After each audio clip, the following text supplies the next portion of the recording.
Donc j'étais à Barcelone cette fin de semaine où j'ai répondu, entre autres, à une interview avec un journaliste de la presse espagnole et où j'ai fait une conférence. Donc je vous ai préparé 2 vidéos. La première vidéo, pour qu'elle soit assez courte, parce que l'entrevue a quand même duré 1 heure, j'ai coupé toutes les traductions qui étaient un peu longues. Donc vous allez voir, ça donne un travail un peu haché, mais l'avantage c'est que ça vous fait une vidéo beaucoup plus courte. Voilà, si ces vidéos vous plaisent, n'oubliez pas de mettre un pouce vers le haut, de vous abonner si ça n'est pas déjà fait, et puis de laisser des commentaires en dessous, voire même des questions si vous en avez envie. Allez, on écoute l'interview. Bueno, pues muchas gracias por tu tiempo. Tengo estadísticas que dicen, no nos fijemos en los números, que en el año 1980 era un 1% y ahora, hace ya años, en los cuestionarios de personalidad narcisista que se están haciendo en Estados Unidos y alcanza valores superiores al 30%. Mi pregunta es, incluso hay un libro donde se dice que el narcisismo está aumentando tan rápidamente desde 1980 como la obesidad, que la obesidad y el narcisismo han crecido casi lo mismo al mismo tiempo. Y yo te pregunto, mi pregunta es, ¿por qué dirías que nuestros egos están engordando tanto? Pourquoi nos égos sont-ils en train de tellement grandir, hein? Pourquoi est-ce qu'on trouve de plus en plus de narcissisme, sachant qu'avant c'était 1% et maintenant on est à 30%. Nous vivons dans une société d'image. L'image est très importante. Vivimos en una sociedad de imágenes muy importante. Et donc forcément, ce qui est important, c'est ce que les autres pensent de moi. O sea que lo importante es lo que los demás piensan de mí. Hein? Ce qui est important, c'est pas tellement ce que je fais, mais les répercussions que ça va avoir sur les autres. Lo importante no es tanto lo que yo hago como las repercusiones que eso va a tener sobre los demás. Donc, je suis très attaché à l'image de l'autre, à ce que pense l'autre, mais je suis très détaché de mon intériorité. Con lo cual estoy muy ligado a lo que piensa el otro de mí, pero muy desligado de lo que yo siento por dentro. On a perdu le sens des valeurs. Hemos perdido el sentido de los valores. C'est-à-dire, en fait, la personnalité narcissique est une personnalité infantile. En realidad, la personalidad narcisista es una personalidad infantil. Quand, imagine, tu prépares un bel apéritif, tu vois, avec des jolis verres, des petits gâteaux, et tu lâches un petit enfant de 1 an. Il va aller au resto, il va voir ça, et immédiatement, il va aller se servir. Pour lui, le mal n'existe pas. En même temps, où est le mal? On le comprend, lui, il veut, il prend. Si tu refais la même expérience avec un enfant de 2 ans, si repites esa experiencia con un niño de 2 años, l'enfant va voir, il va avoir envie, il va avoir la pulsion, mais il va se dire, que pense mon parent ou mon référent est-ce que j'ai le droit? Alors la loi, elle est chez l'autre. O sea que la ley está en el otro. Mais petit à petit, on va l'intégrer, cette loi, on va la faire nôtre. Pero poco a poco esta ley la vamos a ir integrando y la vamos a hacer nuestra. C'est-à-dire que si moi, ce soir, je suis invité à un apéritif, mais oui, je suis toujours le petit enfant quelque part, hein, mais je sais que je dois attendre. O sea que si esta noche me invitan a un aperitivo, de alguna manera tengo aún el niño pequeño dentro y estaré tentado de coger algo, pero al final me voy a esperar. Sé que tengo que esperar. Même si on ne me regarde pas. Incluso aunque no me miren, sé que tengo que esperar. C'est-à-dire j'ai intégré la loi. Pareil, quand tu es en voiture au feu, si le feu il devient rouge, tu t'arrêtes. Au début, tu t'arrêtes parce que tu as peur d'être pris par la police. Puis un jour, tu dis non, c'est comme ça, je m'arrête. Donc on a l'impression dans notre société qu'à un moment donné, l'évolution, elle s'est arrêtée juste à l'endroit, c'est qu'est-ce que pensent les autres de moi. C'est ça le narcissisme. Tu sais que la loi est dans l'autre. Donc à ce moment-là, tu vas soit devoir le convaincre, soit devoir le manipuler, soit attendre qu'il soit pas là pour prendre. Donc il y a quand même une notion de loi. Hein. Le petit de 1 an, s'il arrête de grandir, ça existe, c'est le psychopathe. La psicopata. Oui. En uno de los manuales de psiquiatría más importantes del mundo, el DSM-5, el narcisismo ha desaparecido ya como enfermedad, pues cuando algo se convierte en un rasgo habitual de la población, se considera la norma y no la excepción. Mi pregunta es, ¿los rasgos narcisistas podrían haberse convertido en un mecanismo adaptativo para desenvolverse mejor en la sociedad actual? Donc, est-ce que les symptômes narcissiques sont devenus des moyens d'adaptation à notre société actuelle? Oui. Oui, oui, oui. Oui, mais pas seulement. Pas seulement. Oui, oui, il y a de ça. Ça, c'est les habitudes. On va tricher parce que c'est dans notre société de tricher. Ouais. Mais quand même, à un moment donné, on a intégré quelque chose de l'ordre de la loi si on a dépassé le narcissisme, et on ne l'a pas intégré si on n'a pas dépassé le narcissisme. Oui, mais est-ce que c'est le but? Sí, pero ¿es el objetivo? C'est ça. Parce que moi, à un moment donné, si je sors de mon narcissisme, j'avance, je grandis, je m'épanouis. Tu vois, et je suis fier de moi, je suis heureux de moi, pour moi. Et personne n'a besoin de le savoir. Si à un moment donné, je travaille dans le narcissisme, et on le fait, on est journaliste, on fait des vidéos, tout ça, il y a quelque chose de narcissique. J'aime bien être regardé, être entendu, j'en suis très fier. Mais à un moment donné, j'ai un besoin de réalisation. Et ce besoin de réalisation, je ne le trouverai pas si je ne dépasse pas mon narcissisme. Dice que si no salgo de mi narcisismo, no evoluciono. Donc, mais tu peux être adapté à une société narcissique. Puedes estar Adaptado, sí, a una sociedad narcisista. Tu peux en comprendre les mécanismes et bien t'intégrer, mais être quand même sorti du narcissisme. Je sais que je dois travailler sur mon image. Sé que tengo que trabajar sobre mi imagen. Mais moi, à l'intérieur, je suis quand même relativement détaché de ça. Pero internamente quizás estoy desligado relativamente de todo esto. Donc je pense que j'ai dépassé le stade du narcissisme. C'est une chose que de travailler sur son image parce que c'est notre outil de travail adapté à la société, c'en est une autre que d'y croire. Ce qu'on peut dire, je suis d'accord, ce qu'on peut dire, c'est que comme on est dans une société narcissique, à un moment donné, l'enfant ne va pas plus évoluer et donc il va garder une structure narcissique, c'est ça, hein. Parce qu'on a compris que le narcissique, c'est un enfant. Porque el narcisista es un niño. Mais si toi tu es devenu adulte, quand on est parent, je donnais ce conseil à des parents, il faut incarner sa fonction, mais ne pas s'identifier à sa fonction.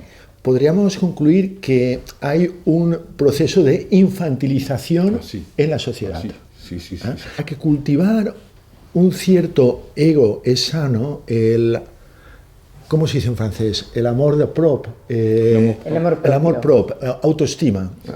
Aunque cultivar una sana autoestima es bueno, los psicólogos están observando que los narcisistas cada vez les dan más trabajo. Entonces mi pregunta es, ¿a partir de qué momento una saludable dosis de autoestima se convierte o se puede convertir en un veneno perverso? ¿A partir de qué momento? Por ejemplo, cuando es estable en el tiempo o cuando ¿a partir de qué momento la sana autoestima se convierte en un veneno perverso? À partir de quel moment une bonne estime de soi se convertit en narcissisme pathologique, hein. Paradoxalement, le narcissique qui va te dire « je suis quelqu'un de formidable, je suis quelqu'un d'extraordinaire », il va tenter de se vendre comme ça, il va le dire d'autant plus qu'il n'y croit pas. Et on est donc proche de la schizophrénie où j'ai à l'intérieur de moi un petit enfant. Estamos cercanos a la esquizofrenia en la que en el interior de mí mismo tengo un niño pequeño. Mais comme j'habite un corps d'adulte, je dois pouvoir arriver à tromper le monde qui m'entoure pour laisser croire que je suis autre chose. J'entends deux questions.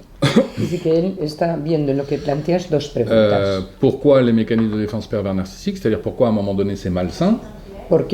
Una pregunta sería ¿por qué los mecanismos perversos narcisistas son patológicos? Et l'autre question, c'est comment moi je peux arriver à continuer d'être un peu narcissique, d'avoir un besoin de séduction, de m'habiller le mieux possible, sans être pour autant pervers. La clé, donc pour ceux qui veulent grandir, la clé, c'est se désidéaliser soi-même. Oui, je me trompe. Oui, je dis des erreurs. Bien sûr que dans cette interview, à un moment donné, je vais dire quelque chose qui ne sera pas si juste. En fin de compte, j'aurais dû réfléchir avant de parler. Mais ça n'est pas si grave. Et moi, je sais qu'en psychanalyse, le travail que nous faisons généralement avec les patients, c'est qu'il faut avoir désidéalisé ses parents, qui ne sont pas des dieux comme je les pensais quand j'avais 2 ans et que je les regardais pour savoir si je pouvais prendre de l'apéritif. Ayant désidéalisé mes parents, je peux me désidéaliser moi-même. Y desidealizando a mis padres, puedo desidealizarme yo mismo. Ça, c'est le fonctionnement le plus sain qu'on puisse rencontrer. Esto es el funcionamiento más sano que Par podemos contre, encontrar. les narcissiques ont l'image d'eux-mêmes comme étant des enfants à l'intérieur qui tentent de jouer un personnage qui est le personnage idéal. Donc pour eux, ils doivent montrer l'idéal. Et la moindre tache sur le vernis va les rendre fous. Oui, c'est quand ça devient, quand c'est structurel en fait, quand ça appartient à l'enfant. Voilà. C'est-à-dire Voilà. que le narcissique, c'est un enfant, ce que je disais tout à l'heure. Ouais. Alors que toi qui travailles ton auto-estime, tu es un adulte qui cherche à s'adapter. La 4, la Real Academia Española de la Lengua, el diccionario nuestro, califica el adjetivo perverso que tú empleas en tu libro como 2 acepciones. La primera, sumamente malo, que causa daño intencionadamente. Esta es la primera. Y la segunda, que corrompe las costumbres habituales de las personas. Sí. ¿Se ajustan bien estas definiciones a los narcisistas perversos? Alors, la première définition, moi je dirais plutôt sadique. Et la deuxième définition, oui, pervers, c'est prendre les choses à l'envers, pervertir. Si on le prend au pied de la lettre, on pourrait dire par exemple, une anorexique a un rapport pervers à la nourriture. C'est-à-dire que si la nourriture, elle sert à me nourrir et donc à être à bonne santé, elle, ça va lui servir à l'inverse, à ne pas se nourrir et à tomber malade. Si on prend l'exemple d'une perversion sexuelle, si un rapport sexuel, l'objectif c'est de partager un moment de plaisir, on pourra dire qu'un rapport sexuel est pervers à partir du moment où je vais utiliser la sexualité pour faire du mal, pour assujettir, comme une arme de guerre d'ailleurs, ça existe. Il te transforme de sujet en objet. Lo que hace es que te transforma de sujeto en objeto. De cada 10 narcisistas, sobre todo en los años 1980, 9 eran hombres y 1 era mujer. Ahora la tendencia ha cambiado y el porcentaje de mujeres narcisistas empieza a ser igual que el de hombres. Te digo, ¿cuál es tu reflexión? Parce qu'effectivement, c'est quelque chose qui se joue beaucoup dans la société. Les femmes avaient moins accès aux postes sociaux. Sí, porque es algo que tiene mucho que ver, que ocurre en la sociedad para acceder a determinados puestos sociales. Oui, oui. Et la femme était de toute façon très infantilisée. Hein. Es que la mujer estaba muy infantilizada. Hein, tu restes à la maison, tu n'as pas besoin de toi, tu dois juste t'occuper de faire les courses. Et encore que dans les milieux bourgeois, c'était encore pire parce que la vaisselle était faite par la femme de ménage, la cuisine était faite par la cuisinière. En tout cas, à l'époque de Freud, c'est comme ça que ça se passait. Hein. Mais je ne peux pas croire que dans l'évolution de l'homme, à un moment donné, les femmes passeraient plus facilement de 2 ans à 3 ans et à 4 ans et que les hommes resteraient bloqués à 2 ans. Je dis ça, pas de raison. Mais si les femmes n'ont pas accès à pouvoir exprimer leur narcissisme, elles vont donc développer d'autres pathologies à ce moment-là. Et à l'époque de Freud, on connaissait des grandes hystériques, des femmes qui étaient par exemple, qui pouvaient plus bouger, qui étaient paralysées. Et il se passait à la Salpêtrière à Paris que le docteur Charcot arrivait sous hypnose à faire marcher des femmes qui étaient paralysées. Donc tu vois, les symptômes se promènent, effectivement, il y a un aspect sociologique qui va permettre qu'on va investir notre symptôme ici plutôt que là, mais à la fin, le symptôme, il continue d'exister, en fait, il se déplace. Parce que, on n'a pas encore parlé des mécanismes de défense pervers narcissiques, mais les mécanismes de défense pervers narcissiques s'expriment forcément lorsqu'il y a un lien difficile à rompre. Donc, ça va se jouer lorsqu'il y a un lien de subordination au travail. O sea, que se dará, por ejemplo, si hay un vínculo de subordinación en el trabajo. Un lien amoureux. O un lazo amoroso. Ou le lien filial, c'est entre parents et enfants. O el lazo filial entre padres e hijos. Donc, si dans la société, il y a plus de chefs de service hommes que de chefs de service femmes, effectivement, on va rencontrer plus de pervers narcissiques dans les entreprises qui seront des hommes. Et très étonnamment, on pourrait penser que les mécanismes de défense pervers narcissiques auraient pu être féminins. ¿Por qué? Esto es lo más interesante. Parce qu'en couple, il est plus logique qu'un homme soit violent physiquement, par exemple. Hein. Alors qu'une femme qui peut difficilement l'être physiquement, ça existe. Hein. Ça existe. Je connais des hommes battus. Dice, aunque una mujer es más difícil que pueda ser violenta físicamente, dice, pero existe porque conozco a hombres a los que les pegan. Elles vont être obligées d'être violentes par la parole. par la manipulation, par ces choses. Donc en fin de compte, la perversion narcissique est une violence invisible, bien souvent, serait plus logiquement féminine que masculine. Donc on peut arriver à la conclusion qu'on trouve plus de perversion narcissique chez les femmes parce qu'elles sont arrivées à des postes de commandement, où elles doivent faire leurs preuves, mais aussi parce que les hommes se sont féminisés. Pero también porque los hombres se han feminizado. Interesante. Aujourd'hui, si tu veux faire du mal à ta femme, si tu la frappes, et c'est très bien, tu vas en prison.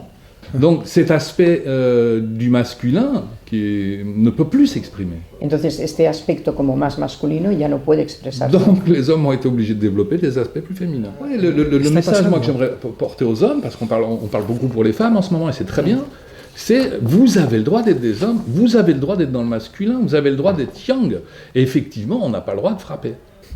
En el mito griego, Narciso no se enamora de sí mismo, sino de su reflejo en la ondulación del agua del estanque. Sin saberlo. Sin saberlo. Perfecto, pondré sin saberlo. En la versión moderna del mito, es posible que muchos nos estemos enamorando de nuestro propio feed, de nuestro propio reflejo en las redes sociales. En tout cas, on essaye, oui, on essaye. Bah, regarde. Dice, lo intentamos, dice, mira, para seguirlo grabando. Oui, il faut faire attention à ça. Hay que ir con mucho cuidado con esto. Ce qui est intéressant en nous, c'est quand même plus notre intériorité que notre image. Et c'est ça qui serait intéressant de rencontrer. ¿Qué 3 o 4 pistas es como Sherlock Holmes, fáciles de seguir para cualquiera, daría a los lectores de La Vanguardia para identificar en el trabajo a un narcisista perverso? ¿Qué 3 o 4 recomendaciones me darías tú, fáciles de seguir, me darías para que yo en mi trabajo pudiese identificar a un narcisista perverso? La première chose, c'est que je me sens pas bien. La primera cosa es si yo no me siento bien. Je me sens pas bien dans la relation. Il y a quelque chose qui cloche. No me siento bien en la relación porque hay algo que choca. Parce que si vraiment tu t'aperçois de rien, il y a peut-être pas de problème. Claro, me dice porque si tú no te das cuenta de nada, no percibes nada, alors, quizás no hay el problema. Avec quelqu'un qui emploie des mécanismes de défense pervers narcissique, c'est toujours de la faute de l'autre. Ils ne se remettent jamais en question. Ellos nunca son culpables de nada. Et très rapidement, on s'aperçoit que même ce qu'il reproche aux autres, c'est ce qu'il ferait bien de voir en lui. D'ailleurs, entre parenthèses, nous le faisons tous, un petit peu. Mais le pervers narcissique, lui, il le fait vraiment massivement. Donc le conseil qu'on peut donner aux personnes qui sont en lien avec des pervers narcissiques, c'est quand il dit « tu es », entendez « je suis ». Remplacez le « tu » par « je ». Hein? S'il te dit « tu es nul », en réalité, il dit « j'ai tellement peur d'être nul ». Et ce sentiment de nullité, je le projette dans toi. Entiendo. Y normalmente el jefe, vamos a decir así, perverso narcisista, normalmente va a ir a machacar, no sé cómo decirlo. Va a ir a machacar a una persona en concreto, o un día machacará a este, otro día machacará a este y otro día machacará a este, porque no es nada personal, es algo que hacia todo el mundo. Alors, généralement, j'aime pas trop les généralités, mais souvent, les gens qui emploient des mécanismes de défense pervers narcissiques ont une victime. Alors, ils vont briller devant le plus grand nombre. Entonces, brillarán tanto como sea posible, van a lucirse delante del máximo número posible de personas. Et ils vont embêter une seule personne. Pero van a machacar, como tú dices, a una. Ce qui est terrible, c'est que dans les groupes, les gens marchent très bien là-dedans. Parce que c'est bien, c'est pas moi la victime, c'est l'autre là-bas. Exacto, porque entonces los demás quedan exentos de eso. Donc la victime, en fait, elle protège le bourreau, mais elle protège aussi tout le groupe. Et pour sortir de la généralité, il faut dire aussi que ça existe, ce que tu as dit, c'est que ça peut être à tour de rôle. C'est intéressant aussi, c'est de dire, toi tu es nul, mais toi je t'aime beaucoup. Tu vois? Puis après, toi tu es nul, mais toi je t'aime beaucoup. Et on va changer, et là les gens vivent dans la peur d'être le nul du jour, et c'est une sacrée prise de pouvoir aussi. Hein. Et dans une famille, ça peut être un enfant, l'enfant symptôme. Dentro de una familia puede haber, por ejemplo, un niño. Et malheureusement, les frères et sœurs vont trouver que c'est bien confortable, et eux aussi vont se décharger dans l'enfant symptôme. En el trabajo, esa persona que normalmente es con la que yo hago mi perversión, mi veneno hacia ella, esa persona se pone con depresión de baja y se va a su casa, el narcisista cogerá a otra persona, ¿correcto? Sí, sí, sí. O sea, Sí, cuando se vaya esa persona porque es enferma y tal, el narcisista tendrá la obligación, Siempre. la obligación Sí. de coger a otra persona. Siempre necesitan tener una víctima. Otra gran fábrica de narcisistas es el modelo de crianza.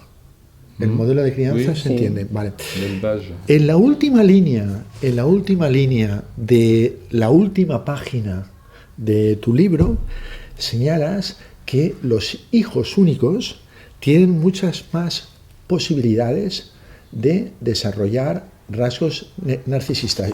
¿A qué conduce mimar demasiado a un hijo o una hija? Mimar. Mimar, c'est le gâter. Oui. Trop le gâter. Eh ben, à quelque chose de schizophrène. Algo- De conduce schizophrénique ou de schizophrénogène, c'est un peu fort de dire schizophrène. Sí, algo Mais dans le discours de maman, je suis un être exceptionnel. Mais quand j'arrive à l'école, Pero cuando llego a la escuela, dans la cour de l'école, je dis ouais, regardez-moi comme je suis extraordinaire, mes copains. en el patio, por ejemplo, digo, mirad lo fantástico que soy. Y ahí Mes recibo. copains me crachent dessus. Et- Donc à un moment donné, il y a je suis tout puissant, mais je suis réellement tout puissant. C'est pas un fantasme. Ouais. Dans le discours de maman, le blabla, Ouais. et je suis totalement impuissant dans la cour de Ouais. l'école. Et Donc, donc, on voit bien qu'il y a deux choses. Il y a le discours de maman et il y a la réalité. Ouais. Donc je vais avoir intérêt à recréer un monde de paroles. Et le monde de la perversion narcissique, c'est un monde de blabla. En- O Il lanzarle- faut savoir les valoriser. Ouais. Et il faut savoir aussi leur dire tu t'es trompé. Ouais. Et puis leur dire c'est pas si grave. Ouais. Hay que saber valorarlos, hay que saber decirles te has equivocado y hay que saber decirles pero no es grave. Claro. Mais No moi, pasa nada. un jour, moi je crois que la phrase la plus forte que j'ai dit à un de mes enfants, un jour, il avait des problèmes scolaires, je lui ai dit, tu sais, j'ai confiance en toi. Pas Ah, tu es oui, merveilleux, pas tu... Non, j'ai confiance en toi, tu as les ressources. Oui. Et alors là, l'enfant est obligé de regarder à l'intérieur de lui-même. C'est-à-dire, il arrête de se regarder dans le miroir papa. Il regarde qu'est-ce qu'il a trouvé à l'intérieur. Et tu vois, il cherche ses qualités et crée un mécanisme intérieur qui est un mécanisme de clivage. C'est-à-dire, je me coupe en deux. J'ai d'un côté l'enfant tout puissant, comme dit maman, et de l'autre côté, l'impuissant qui est dans la cour de l'école, tu vois. Ouais. Et il y a ce clivage qui, à l'extrême, dans le cas de la schizophrénie, peut même donner une dissociation du moi où on se retrouve être deux personnages, Jekyll et Hyde. Ouais. Tu vois. Et ça répond à ta question de tout à l'heure, c'est que pour sortir, puisqu'on comprend le mécanisme de défense pervers narcissique, c'est l'expulsion de ce qui se joue à l'intérieur. Donc Ok. la division intérieure, le clivage interne, va être propulsé dans l'objet externe qui est l'objet société. Ouais. Tu sais, tout à l'heure tu me disais, il y en a un qui n'est pas aimé et l'autre qui est survalorisé. Ouais. Entonces, Tu vois la division, et donc on voit bien comment j'ai projeté à l'extérieur, ma division interne devient la division de l'objet, société, et mon Jekyll, si tu veux, c'est celui-là, et mon Hyde, c'est celui-là. Et en Oui. fait, je me vis à Entonces, l'extérieur. Mi pregunta es, ¿esto quiere decir que por debajo de 7 años no hay niños narcisistas, sino madres y padres que alientan, que animan estos rasgos de personalidad en sus hijos? Wow. Ce que nous dit Papa Freud, lo que nos dice el papá Freud, c'est que la structure psychique se fait avant 6 ans, entre Antes de la 0 edad. et 6 ans. hein. entre los 0 y los 6 años Et se le estructura. narcissisme, on l'a compris tout à l'heure, il commence vers un an, assez tôt en fait. Hein. La conscience de soi, à partir d'un an, les enfants commencent à Ouais. être 1 an et demi séducteurs. Oui, hein. disconciencia de sí mismo. Donc ce qui va se rejouer entre 7 ans et 12 ans, c'est une structure qui est déjà existante. Hein. Claro, entonces, ¿Cómo definirías a la persona que que le gusta de vez en cuando presumir que está en redes sociales, pero que da igual en el ámbito que sea, pero que no se ha convertido en un narcisista Un narcissisme sain, un narcisismo sano c'est dire j'existe, es decir, yo existo, mais je suis conscient que tu existes. pero también soy consciente de que tú C'est existes. dire j'ai des besoins, Yo tengo Mais necesidades, je comprends bien que toi, tu as des besoins. pero entiendo también que tú Ça tienes s'appelle necesidades. l'altérité, Y eso es la alteridad. La empatía. empathie. La clave es la Oui, empatía. La clave es la la empatía. clé c'est l'empathie et aussi la capacité à dire mais attention, je suis là, moi aussi j'ai besoin de choses. Hein. Ici il y a une frontière si tu veux, avant c'est moi, après c'est toi. Hay una frontera y Donc, antes soy yo y después Si, eres tú. si je suis empathique et je te reconnais comme existant, il faut aussi que je dise moi j'existe. C'est-à-dire je crée cette frontière. Et là on est dans une vraie relation intersubjective.